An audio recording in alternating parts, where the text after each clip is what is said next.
neste cenário que nos cerca, me pergunto: o que mudou de ontem para hoje? É difícil perceber.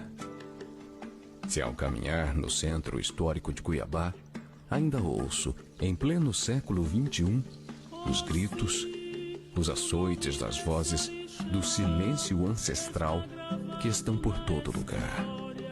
Nas ruas, becos e ruelas, se pode ouvir o soluçar de dor em busca de algo que nos é sagrado: a liberdade. Liberdade do cativeiro, físico, mental e espiritual. Tudo isso refletido para mostrar que o que se tem ainda é um espaço negro. Um negro sem espaço. O nome desse orixá, se você ainda não sabe, agora vou te revelar. Que tu falarás, que tu falarás, que arerê, caô, que arerê, ó Deus do fogo, da justiça, caô, me valha, sou que tu, a nação mais odara,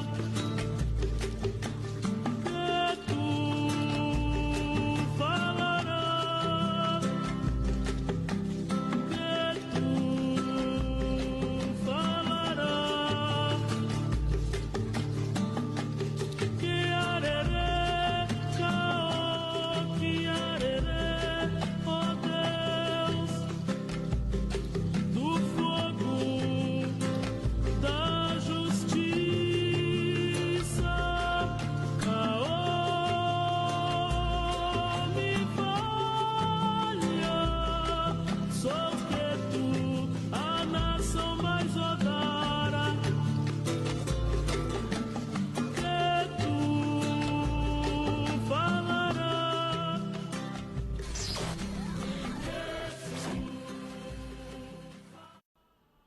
Olá pessoal, boa noite. Começamos o Cultura Livre e hoje a gente faz um convite especial para você aí de casa. Uma caminhada pela memória, pela cultura e pela ancestralidade negra no coração de Cuiabá. Vamos receber hoje o projeto Rota da Ancestralidade, que há 9 anos vem se fortalecendo e fortalecendo com orgulho, pertencimento da história afro-brasileira nas ruas do nosso centro histórico. E para essa conversa a gente recebe o idealizador e griot aprendiz Cristóvão Luiz, que tem dedicado a sua trajetória à valorização da memória e à luta contra o racismo através da arte, da oralidade e do afrotunismo. Boa noite, Cristóvão. Seja muito bem-vindo ao Cultura Livre. Boa noite, que Oxalá nos abençoe, né? Com um mar repleto de muita axé. Como eu ia dizendo, falar entre o amor e o ódio, a gente sempre escolhe o amor, porque o ódio continua sendo um fardo muito pesado para se carregar. Agradecer o convite, né? E é sempre bom, né, poder ter a oportunidade de falar um pouco dessa história, falar um pouco dessa caminhada, né, da voz do silêncio ancestral, né, desses anos que nós passamos por ali, várias e várias parcerias, porque você não faz nada sozinho, né? Eu não nasci de mim mesmo. Então, 15 anos que eu passei lá no museu foram 15 anos trabalhando com isso, né? Exatamente, Cristóvão. É muito bom te receber aqui. 9 anos de Rota da Ancestralidade, mais 15 anos de fã também. Uma caminhada longa, bonita, trazendo aí sempre com você, toda essa ancestralidade junto. É muito bonito ver, a gente sente a necessidade cada vez mais disso, porque você traz exatamente com amor, com dedicação, com carinho e mostrando para as pessoas, né, que a importância dessa rota, a importância da valorização e também da luta contra o racismo, né? Então conta pra gente, Cristóvão, como que surgiu esse projeto e o que te inspirou a transformar o Centro Histórico de Cuiabá em um espaço vivo, né, de memória. Porque com a Rota da Ancestralidade a gente consegue ter essa memória viva ali. Porque como a gente falou, tem intervenções artísticas, tem tanta coisa acontecendo que a gente se sente muito viva essa memória. É verdade. O IFAM foi um parceiro, mas eu passei 15 anos no MISC, No Museu MISC. da Imagem e Som de Cuiabá. Isso. Mas as parcerias foram muitas, né? No MISC você não tinha um plano museológico, então era muito caro. Então você tinha 80, 90, 100, 130 mil para você fazer. Eu não podia ficar esperando, né? Então nós saímos para a rua. É óbvio que enquanto profissional você vai fazer a parte profissional em parceria com o IFAM, em parceria com o FMT, em parceria com o IFMT, com a UNEMAT. Agora, a rua, as pessoas, todas elas tinham medo. Quando falava que o museu ficava próximo ali do Beco do Candeeiro ali, era uma tormenta. E eu, quando eu fui para lá, era um lugar indesejado, que ninguém queria estar. Pela violência, pelo medo. Então, o que nós fizemos? Antes de começar essa caminhada, eu tinha que conhecer a minha casa, que era o museu, que eu ficava lá de segunda a domingo, e conhecer os vizinhos. Então, nós começamos a andar na rua, né? Ouvir a voz desse silêncio ancestral nos becos, ruas, ruelas e praças. Você precisa conhecer. E eu notei que você tem alguns projetos para colocar placa nos casarios das famílias tradicionais, 300 mil, 400 mil reais, e me vinha à cabeça, se eu não sou da família tradicional e eu não tenho a proximidade com a Europa, e eu não tenho essas edificações, esses casarões, e aonde os nossos ancestrais moravam foram demolidos, ou a especulação imobiliária já compraram, como é que eu vou contar a minha história que estava sendo apagada ontem, continua sendo apagada hoje, se eu não tenho mais essas edificações, esses casarios para contar a nossa história? Como é que ela vai poder ser contada? Porque as famílias tradicionais, elas preservaram os seus bens, elas têm 10, 15, 3, 4 casarios ali no centro, ao redor do centro.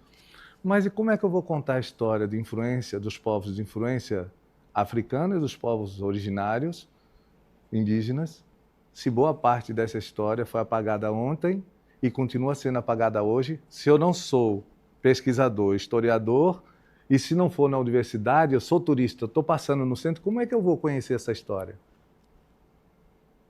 Então veio essa ideia, né, de fazer o cortejo, né? Eu chego em 2011, 2012 nós fizemos o cortejo. O primeiro cortejo que é Kizomba África, somos todos nós. Nós saímos da prefeitura e saímos com siriri, cururu, capoeira, dança afro, e nós vimos nas ruas, becos e ruelas passando, né, pelo centro histórico. E aí as pessoas, professores, conhecidos, né, pessoas afins, falaram: Cris, é maravilhoso essa ideia é maravilhosa, mas o que acontece? De janeiro a novembro fica uma lacuna muito grande. Nós precisamos encontrar algo para fazer essa correligação, esse entrelaçamento de janeiro a novembro. Não pode ficar essa vacância e a gente só ficar esperando novembro. E aí idealizamos a Rota da Ancestralidade, né? E boa parte dessas pessoas eram professores, alunos, diretores que iam visitar o museu e de lá a gente ia se articulando, né? Então, aí começa como, né? São 7 pontos, é uma circularidade que se faz. É óbvio que você tem mais de 20 mil pontos de influências simbólicas, que traz consigo essa influência africana e afro-cuiabana, né? Mas nós pegamos os 7 pontos para as pessoas conhecerem, porque você passa de carro, passa de drone, passa de avião, você não sabe, nem sequer sabe que aquilo ali tem essa riqueza, né? Então, são 7 pontos que nós demarcamos e as pessoas ficam apaixonadas, né? E nós começamos com uma média de 15 aí foi para 30, hoje ela está chegando aí 70, 80 pessoas, né? Nós fizemos, o mês passado, nós tivemos o Ministério Público, com seus funcionários, com doutores de lá, e Defensoria Pública, que teve um encontro nacional aqui. Aí eles nos ligaram, olha, como vai ser um encontro nacional? As pessoas fazem a viagem, chega cansado. Então deve estar aí 15 a 20 pessoas. Eu falei, ótimo, para nós divulgar o trabalho aqui está ótimo. Apareceu quase 50 pessoas que eram ligados são psicólogos e assistente social, que estavam, então todos fizeram suas inscrições lá para participar. Então você vê que ainda não está pronto, porque a diferença do tradicional é que o ancestral, o tempo ancestral é diferente do tempo ocidental. O tempo ocidental ele já te foca para o futuro. O tempo ancestral, para desvendar os mistérios do tempo presente, ele busca o axé dos mais velhos, dos anciões, no passado, para desvendar os mistérios do tempo presente e se localizar no futuro. É muito bonito ver essa aí. E a coisa mais bonita de ver da Rota da Ancestralidade é que ela não é só um passeio, né? Ela é um ato político, ela tem uma coisa afetiva e também educativa, né? Você estava falando anteriormente que as escolas também pediam muito a Rota da Ancestralidade, né? Como educação mesmo. Então conta pra gente um pouquinho disso, Cristóvão. A rota nossa, do coletivo Rota da Ancestralidade, é de 2 em 2 meses, mas nunca conseguimos fazer de 2 em 2 meses, porque no mês você tem 3. Hoje você tem, e a parte boa, são várias áreas do conhecimento. Então você tem desde psicologia, geografia, história, você tem pedagogia. Então, assim, você tem várias áreas do conhecimento que um amigo, uma amiga vai e se interessa, fala e eles ligam para fazer os seus agendamentos. Então, por exemplo, agora tivemos no sábado pela manhã, porque de semana as pessoas estão trabalhando como o futuro, qual que é a ideia? Você colocar os totens, os QR Codes, turista chegou em Cuiabá, você tem aí hotéis que está a 200, 300 metros, você vai de a pé. Abrir o seu aplicativo, você vai poder. Nossa, que legal. Você tem o seu tempo, meia horinha, você pode fazer os 7 pontos no seu horário. Você entendeu? Então, assim, são agendamentos. Né? Hoje nós temos essa parceria com a UFMT, temos a doutora Cristina Soares, a doutora Ana Carolina, que são ligados ao NEP, Núcleo de Pesquisa da UFMT, das Relações Étnicas Raciais, e Departamento de História também. Né? E também temos o professor sociólogo do IFMT, professor Sandro, professor Cláudio de Arte, professor Aline. São as pessoas que estão ajudando a pensar, porque na realidade nós estamos dando presente para Cuiabá. E para o turismo tradicional, para eles vai ser maravilhoso, porque você vai ter mais essa condição de informação. Né? Por exemplo, você tem ali a Ricardo Franco, engenheiro militar, português e branco. Anterior ao Ricardo Franco, você tinha a Rua das Pretas. Eles falam que é mais em cima, mas mais embaixo, mas tinha a Rua das Pretas ali. Aí eu chego no museu, né, o Carlos Rosa que fala no livro dele. E aí eu falei, mas por que sumiram com a Rua das Pretas e está lá? Aí alguém perguntou, Cris, hora de colocar esses totens, vai sumir com a Ricardo Franco? Falei, não, nós vamos incluir o que está fora, que é a Rua das Pretas. Né? Nós não vamos apagar como muitos fizeram, né, com a nossa história, e nós não vamos repetir o fato, nós vamos só acrescentar. Né? Exatamente. Cristóvão, você falou de 7 paradas, né, que são vivenciadas aí pelo público, e cada dela ela é simbólica, porque cada um traz uma história, uma lembrança ancestral. E quais são essas paradas? Quais são essas 7 paradas? Nós começamos ali o Largo do Rosário. O Largo do Rosário tem uma simbologia muito forte, que é 1722 você encontra muito ouro, que é a Lavra do Sutil. Então ali você tem uma influência Boi-Bororo muito forte também, tanto ali no Morro da Luz quanto na Prainha. Mas você também tem ali a lenda da alavanca de ouro. Então quanto mais eles cavavam, mais esses africanos iam morrendo soterrados. Então, tanto a lavagem da escadaria do Rosário, a qual sou um dos sócios fundadores, quanto a Rota da Ancestralidade, ela sai do Lago do Rosário, né? Por respeito a esses ancestrais que morreram soterrados ali, você entendeu? Então, ali é o primeiro ponto. O segundo ponto é a Igreja do Rosário, Capela de São Benedito, que você tem a Irmandade do Rosário, a Irmandade de São Benedito. Do nascimento à morte, eles eram articulados, responsáveis por comprar as alforrias, né, dos seus. Então, assim, esses homens e essas mulheres, eles não podiam ir na Igreja do Senhorzinho, que era a matriz. Então, essa igreja era destinada a ele. Cris, mas esses africanos, todos eles eram católicos? Não, mas a proximidade com a Igreja Católica te dá condições de ser humano, né? Até então, se você não fosse batizado, você era desalmado. E quando você aproxima, você tem uma articulação maior de mobilidade para cuidar dos seus. Então, a Igreja do Rosário e Capela de São Benedito também tem essa função. Então, os cacheiros que passavam ouviam um som diferente, os tambores lá, né? Então, assim, tem a sua relevância. Aí você vai para o terceiro ponto. Terra do Mestre Inácio, Baú Sereno, uma das primeiras escolas de música de Cuiabá. Ali você tem Ana Benedita das Neves, parteira, lavadeira, cozinheira. Ela se reunia com as lavadeiras em frente da Igreja do Rosário para lavar roupa no Rio Cospó. E o que me vem à mente é justamente a oralidade, a contação de história, que você ia, esperava essa roupa secar para você vir. Hoje, você indo de ônibus, você vê que é uma caminhada bem considerada, né? Hoje você vai andar jovem ali na venda, no mercadinho, não, já estou terminando aqui, estou ali. Quarto ponto, a gente vai para um dos Pelourinhos, né? Que é ali na Praça da Mandioca, a Praça Conde de Zambuja, né? Hoje é a Praça Bem Bem, homenagem a Bem Bem. E aí a gente entra, né, na Rua das Pretas, aí você vai para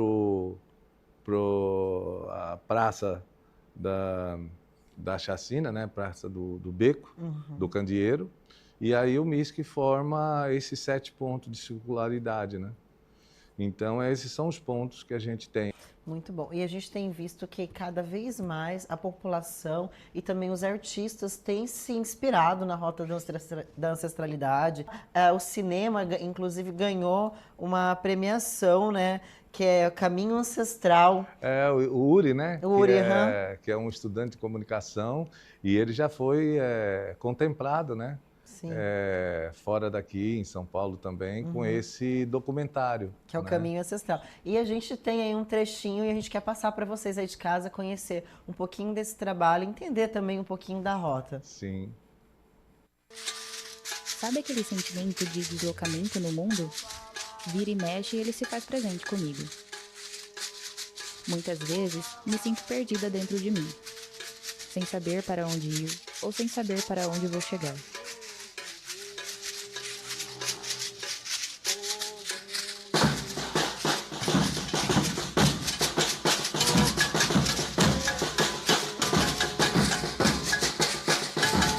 Fez vocês o primeiro convite, que é passar em uma das ruas mais criminalizadas que tem no centro histórico. Porque essa rua foi construída pela população preta. Esse centro histórico, essa cidade foi construída pela população preta. Algumas coisas na vida são tão caras, algumas coisas na vida são tão raras que realmente vale a pena morrer por elas.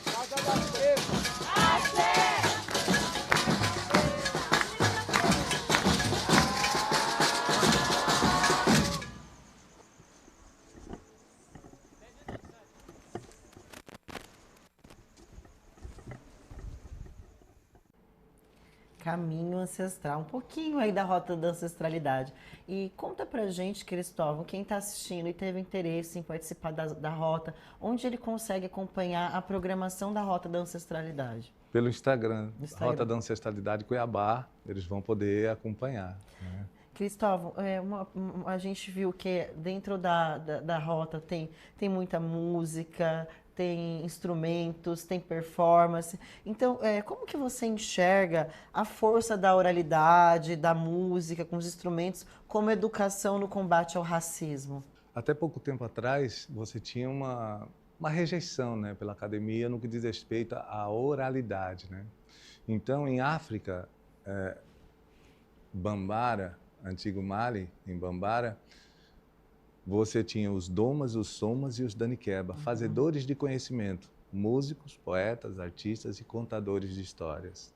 Era preferível a morte a faltar com a verdade das palavras. Então você tem um pensador, um poeta africano que dizia assim: a palavra é divinamente exata, deve-se de ser exato com ela. A língua que falseia a palavra vicia o sangue daqueles que mentem.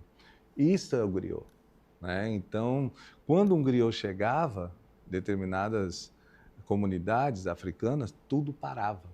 Ele era o saco de palavras, ele era o fazedor de conhecimentos, ele era o porta-voz do soberano, né? Então, por isso, a importância. Então,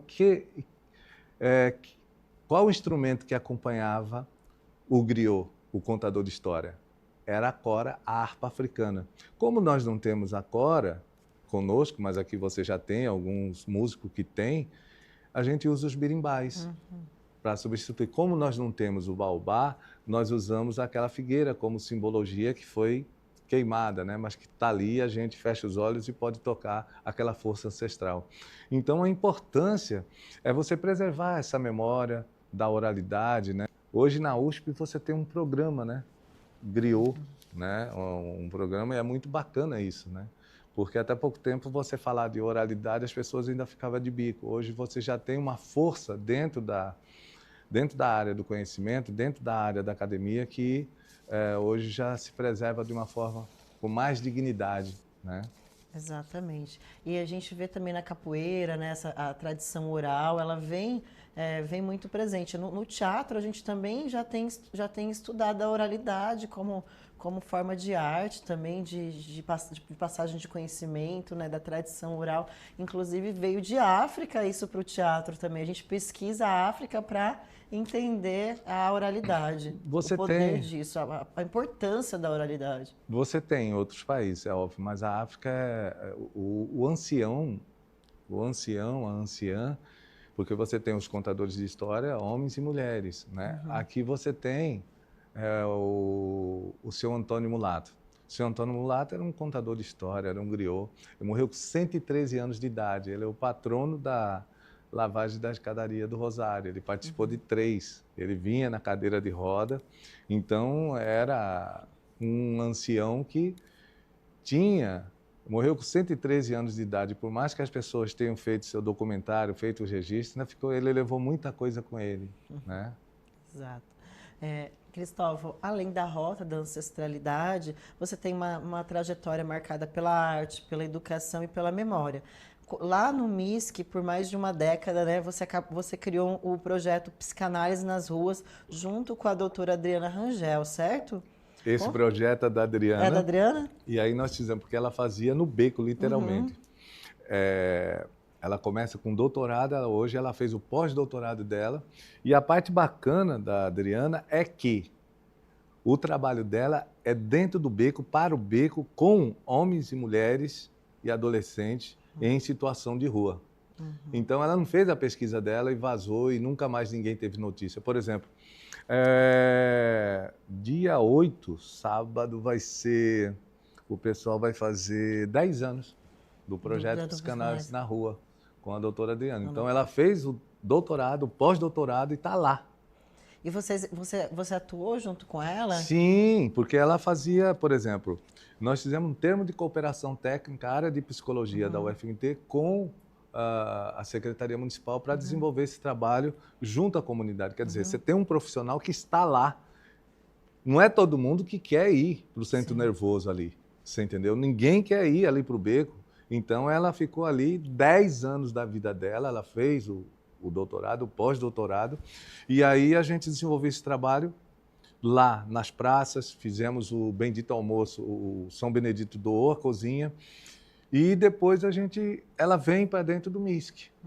Hoje ela usa estagiários, alunos dela, e aí ela faz todo esse trabalho, ali fica como ponto de apoio, né? Porque ela sai para a rua com esses alunos que estão psicólogos, né? Que estão aí percorrendo a mesma linha, né? do psicanálise na rua. A parte boa é que uma coisa é você estar na universidade, outra coisa é aula de campo. Você vê, ouvir e sentir a voz desse silêncio ancestral, ao vivo e a cores. É diferente. Exato. Eu posso falar para você que é diferente, porque dos 10 anos, hoje já não me encontro mais no MISC, mas quando eu passo lá, eu perguntava, Adriana, por que essas pessoas pegam água e tomam a benção outro dia, é bom dia, boa tarde, boa noite? É o único referencial de família. Você trata a gente como gente, então eles veem você uma pessoa que... Porque eu ficava assim meio acanhado, eu dou uma água e ele... benção, levantava a água, que a mesma água que nós bebíamos era a água que nós servíamos. De janeiro a agosto era 30 mil saquinhos de água para picolezeiro, para povo de rua, Muito para quem quente, passasse ali, você tinha água. Você entende? Eles instalaram, mas o que está acontecendo com alguns desses bebedouros? Eles estão em lugares que não tem cobertura e fica aberto no sol. Então, boa parte, às vezes, quando você tem uma demanda grande, ela já sai quente. Você entendeu? Então, assim, as pessoas deveriam pensar um pouquinho, né? Já que vai fazer, já que vai colocar, faça um estudo, faça alguma... Você entendeu? Por exemplo, de segunda a domingo, quando eu tinha evento no museu, essas caixas térmicas ficavam lá na frente. O guarda, quem quer que seja que estava lá, água. Água, dê água. Eu não estou aqui para julgar ninguém, mas está com sede, toma água. Exatamente. Cristóvão, é muito bonito ver toda a sua trajetória, a trajetória da Rota da Ancestralidade. Esse trabalho é incrível também que você faz do combate ao antirracismo, né? Que a Rota também é isso, é mostrar que essas pessoas estavam ali, quem são essas pessoas. A gente fala que colocar dar voz para elas, né? Muitas vezes silenciadas. Então, acaba dando voz para cada um desses pontos, quem passou ali, e conhecer essas histórias. Então, a Rota da Ancestralidade, ela também fala de futuro, porque ela prepara a população, né, para esse movimento aí antirracismo. Então, como que você vê o legado desse projeto aí para o futuro? O que vocês pensam ainda sobre ele? É muito legal você falar isso, porque ela começa com 7 pontos no centro. O professor Reinaldo Almeida, ele foi... o meu irmão foi o primeiro, depois vem ele, né, o segundo, mas o Reinaldo com o meu irmão, o decreto-lei do feriado municipal, em homenagem ao mês de consciência negra, eles que aprovaram, né? Meu irmão era vereador, mas o decreto foi do Reinaldo, mas os dois, no período do Roberto França abre mão, não vou ali com o CDL, mas também não vou ficar e vocês se virem aí. E conseguiram, né? Então, assim, Reinaldo Almeida mora lá no CPA, uma escola chamou a Rota, nós fomos lá para fazer uma palestra, ele demarcou 7 pontos no CPA, e aí as crianças com os professores já vão sair para conhecer os seus pontos. Lá em Mata Cavalo de Cima, terra do mestre Nezinho, da cultura popular, ele se foi, vai fazer 1 ano, a família chamou, já demarcou 7 pontinhos e nós vamos lá para as pessoas conhecerem. O FMT, nós fizemos 7 pontos em homenagem ao Tony Bernardes, aquele africano que foi assassinado ali no Rola Papo, ali, né? E aí nós vamos fazer uma homenagem ao Tão Silva também, que faleceu, agora ele foi um estudante, né? Ele está fazendo doutorado dele. Então, o futuro é isso, é você fazer o protótipo, levar para as cidades que têm interesse e depois elas ampliarem com projetos, porque aí você vai precisar dos pesquisadores, arqueólogos, você vai precisar. Mas no primeiro momento, vocês têm uma noção de uma luz de como e de que forma você pode, por exemplo, lá. Cris, seria possível fazer uma rota aqui na terra do mestre Nezinho, onde ele viveu, toda essa cultura africana aqui no sítio dele? É possível. Agora, já vamos deixar demarcado, porque é uma simbologia que diz respeito à família. O pesquisador, o historiador passou por ali, já é um start para ele aprofundar. Você entendeu? Igual o Parque da Mãe Bonifácio. Eu ficava me perguntando, essa pesquisa, onde que eu encontro a profundidade, onde que eu encontro? Encontrei arqueólogos do IFAM e eles vão continuar através dos muros, através dos muros que está lá, ainda você tem vestígios, né? Então eles vão fazer e nos convidou. Nós já fizemos uma rota lá, foi maravilhosa, porque a terra da Mãe Bonifácia você ouve, mas fica como curandeira, mas provavelmente aprofundando essa pesquisa, você vai encontrar muito mais influência dentro dessa perspectiva do que diz respeito à influência africana, né? E cuiabana aqui. Então o futuro é você poder ter esses totens e esses QR Codes, porque seja aqui ou no Quilombo, a criançada hoje já nasce com isso. Vamos brincar de passear pela rota. Então, o turista chegou lá, não vai só comer, beber e vazar. Ele vai conhecer, ele vai fazer os 7 pontos. Os 7 pontos, ele te conecta com a cosmovisão africana. Então, os 7 pontos, você tem uma simbologia muito forte dentro dessa perspectiva, né? Mas é óbvio que quando você aumentar o raio de pesquisa, né? Por exemplo, são quase 20 mil, 30 mil, você vai encontrar muitas coisas, né? Muitas histórias. Através da oralidade, eu conheci a Dona Betinha. Dona Betinha, antes da pandemia, ela mora ali, ela fazia uma festa muito popular, tradicional, aqui no Cospó do Ouro. E ela falava. Nós fizemos uma reunião com a Dona Betinha, com o seu Nonô, com o Augustinho, todos familiares das pessoas que nasceram ali ao redor. Então, nós pegamos 7 deles e começamos a gravar. Justamente o programa Fala Griot. E aí nós conseguimos. A Dona Betinha, o filho levou ela para o Nordeste, né, por causa de estar começando a pandemia. Faleceu ele e ela lá. Mas nós conseguimos captar ela falando do buracão, falando da alavanca de ouro, que isso já vinha vindo de geração, né, para geração. É muito forte. A Rota da Ancestralidade, acho que foi um presente para a nossa capital, um presente mesmo. E ela, como você disse, abriu o braço, porque esses 7 pontos podem ser demarcados em vários lugares da cidade. Como você falou, o FMT, CPA. Se a gente for lá para a região do Cochipó, a gente tem 7 pontos. Com certeza. Ali. Não, eu falo 7 assim, porque a própria família vai falar. Não sou eu, estou chegando, eu não sei onde fica, não sei, né? Aqui é porque dos 15 anos que eu passei no Centro Histórico, então eu saí para conhecer. Aí eu conheci a Adriana, aí nós conhecemos, idealizamos a lavagem da escadaria do Rosário, que foi outra situação e circunstância de tormenta, porque havia ali uma guerra santa, porque as pessoas não estavam entendendo, né? Vocês vão trazer a Bahia para cá, porque a mais famosa é a do Bonfim, lavagem. Sim. Mas no Brasil, você tem mais de 40. Sabia. Então, a cultura afro-brasileira não está só na Bahia. Então, às vezes, as pessoas, por insuficiência e perguntar, né, saber... Hoje você tem parceiros da Rota da Ancestralidade, tem parceiro da Lavagem da Escadaria, que foi na rota na França. A igreja de Madeleine estava lá, Carlinhos Brown, que estava fazendo o som lá. Quer dizer, você está falando de Cuiabá, Mato Grosso, Brasil, Bahia, ali, o pessoal já está com a lavagem da escadaria lá. Então, quer dizer, a cultura africana ela está entrelaçada em todos os lugares inimagináveis, né? E a arte também, né? Então, assim, por isso você tem o berço da civilização. Grandes pensadores, grandes filósofos, eles bebem na fonte do Egito e vai para os seus... Então, a hora que você pega, é óbvio, o que aconteceu com a África em relação aos seus pesquisadores? Eles sugam o que tem de melhor, colocam, por exemplo, hoje você tem artefatos na Alemanha, na França, você tem riquezas africanas que estão espalhadas para tudo quanto é canto, mas é preferível você falar que foi extraterrestre do que falar que foram os povos africanos, egípcios, que tinham o dom e aquela capacidade de criação, né? Exatamente. E, Cristóvão, tem um porquê de lavar a escadaria, né? Não é simplesmente jogar água ali. Explica um pouquinho pra gente qual que é a importância dessa lavagem. Por que fazem a lavagem? Você tem uma coisa bem interessante, né?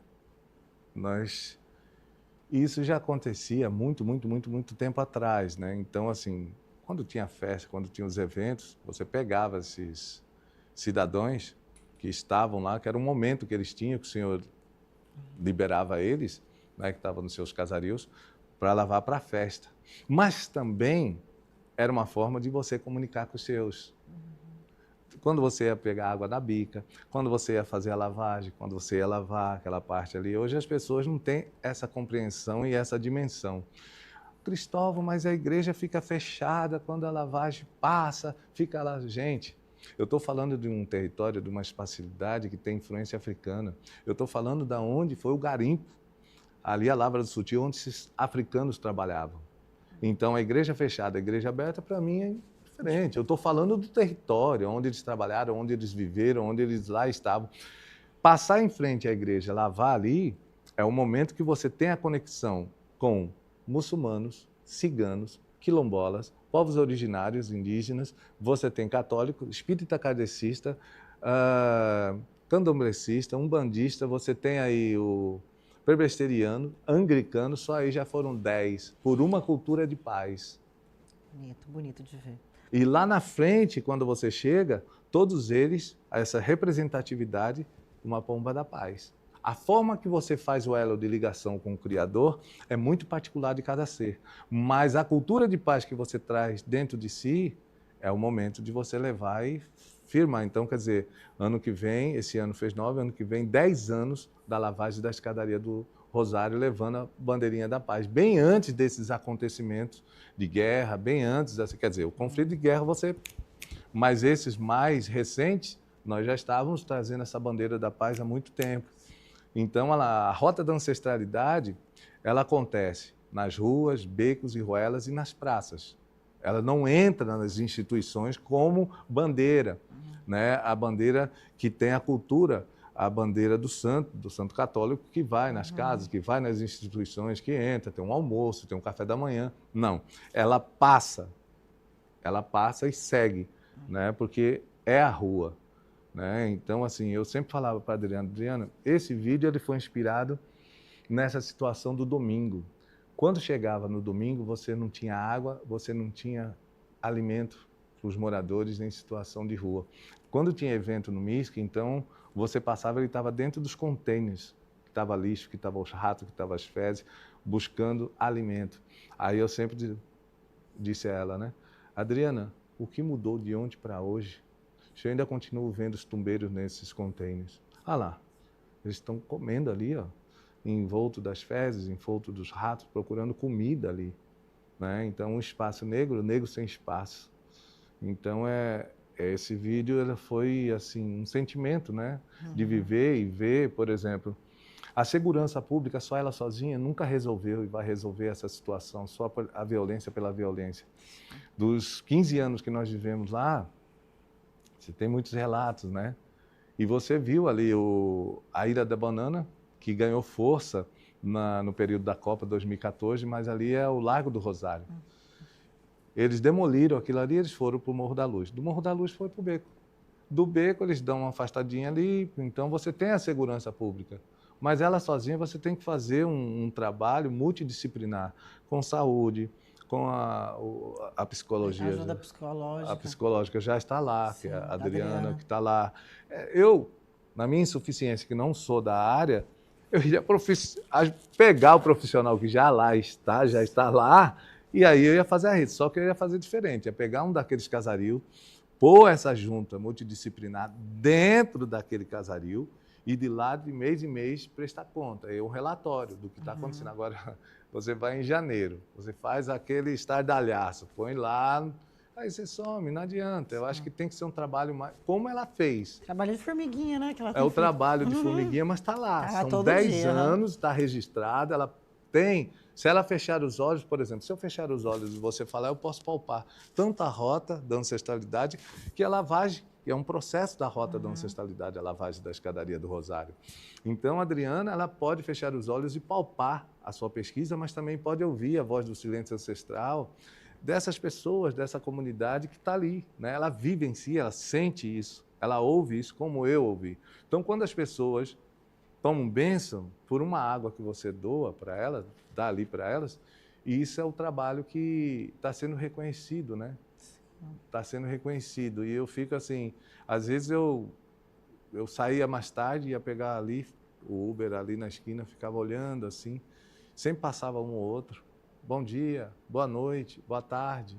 Então isso você ganha o respeito, né? Com certeza. Então nós começávamos de janeiro a dezembro, agora nós estamos fechando com quase 11 mil pessoas, né? Entre os eventos, visitações. Então nós tínhamos ali assim... E eles ajudavam a olhar, porque era eles, o dono da rua, eles que ficavam por ali.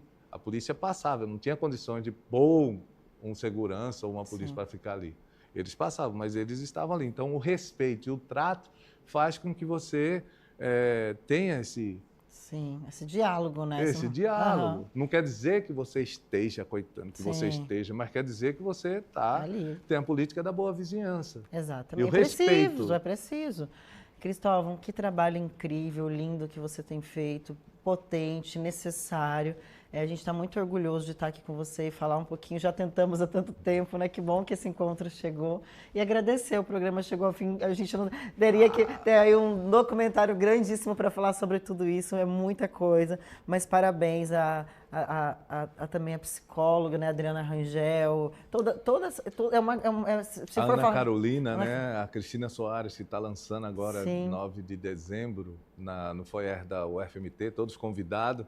O livro, né, que trata das mulheres negras em Mato Grosso. Então, Olha todos só. convidados, às 19 horas, no foyer da UFMT, do Teatro da UFMT. Ela vai estar lançando o seu livro lá. Gente. Cristóvão, muito obrigado. Eu, em nome de toda a equipe do Cultura Livre, agradecemos demais sua presença aqui. E é isso, gente. Sigam @Rota da Ancestralidade e lá você vai ficar por dentro de todos os eventos. Eu já fiz mais de uma vez e vale a pena. Toda vez é diferente, É nunca verdade. é igual. Então, assim, vale a verdade. pena aí sim. E mais de uma vez, inclusive. Obrigada, Cristóvão. Gratidão, Oxalá abençoe. Eu fico muito feliz, porque é uma oportunidade ímpar que nós temos de estar falando dessa ancestralidade que está em mim, que está em você e que está no vento que sopra, né, na voz do silêncio ancestral. Então, axé para mim, axé para você, axé para o universo, axé para todos nós e salve o mês da consciência negra, né? Zumbi dos Palmares, um dos maiores estrategistas de guerra que esse país conheceu. Salve Zumbi dos Palmares. Salve Zumbi dos Palmares. Axé. Eu estudei na escola Teresa de Benguela, então a gente escutava muito falar do Zumbi dos Palmares e da Teresa. Então, assim, era algo muito, muito potente. Na escola eu era minoria, a gente era 90% população negra, branco era bem pouco, né, na escola do bairro, assim. E era muito, muito interessante isso, de ter essa cultura aí de falar. Ali próximo da Policlínica Ospó? Passa a Policlínica.